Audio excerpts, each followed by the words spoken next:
আচ্ছা, অ্যাডাল্টিং এর সবচেয়ে কষ্টকর পাঁচগুলো কি বলতো? বন্ধুত্ব হারানো, সম্পর্ক ভেঙে যাওয়া, ট্রমাটিক ইনসিডেন্টস। না, I think it is the after effect.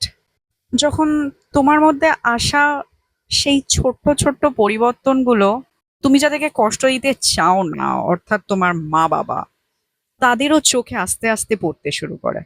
যখন লাইফটা আস্তে আস্তে বোরিং হতে শুরু করে, কিন্তু ইউ ডোন্ট মাইন্ড, বিকজ শান্তির চেয়ে বেশি গুরুত্বপূর্ণ আর কিছুই বলে মনে হয় না। যখন তুমি মানুষ হারানোর ভয় আর মানুষের সাথে সেইভাবে মিশেই উঠতে পারো না।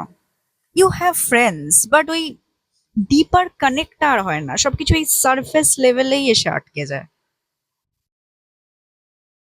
Sad, but true.